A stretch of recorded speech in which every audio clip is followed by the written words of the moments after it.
ఇది మీ జన్మ నక్షత్రాన్ని బట్టి శివునికి దేనితో అభిషేకం చేయాలో తెలియజేసే పార్ట్ 2. మీరు పార్ట్ 1 చూసారా? లేకపోతే ఇప్పుడే చూడండి. స్వాతి నక్షత్రం గంధంతో చేస్తే శత్రుభయం తొలగి గొప్ప విజయం కలుగుతుంది. విశాఖ పంచామృతంతో చేస్తే సుఖ సంతోషాలు ధనలాభం కలుగుతాయి. అనురాధ పచ్చి కొబ్బరి నీరు భార్యాభర్తల మధ్య అనుబంధం పెరుగుతుంది. జ్యేష్ఠ ఎర్రటి జలం కష్టాల నుండి త్వరగా బయటపడతారు. మూలా నక్షత్రం నల్ల నువ్వుల నూనె దోషాలు అశుభాలు తొలగుతాయి. పూర్వాషాఢ సుగంధ ద్రవ్యాలు కోరికలు నెరవేరి అదృష్టం కలుగుతుంది. ఉత్తరాషాఢ పంచామృతాలతో చేయాలి. ఆయుష్ ఆరోగ్యం వృద్ధి అవుతుంది.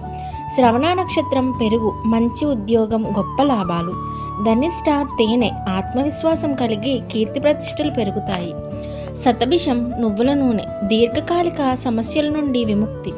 పూర్వభద్ర కొబ్బరి నీరు భయాలు తొలగి శాంతి కలుగుతుంది.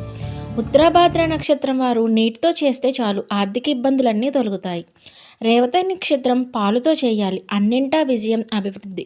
గుర్తుంచుకోండి, పూర్తి భక్తితో చేసిన చిన్న అభిషేకం కూడా కొండంత ఫలితం ఇస్తుంది.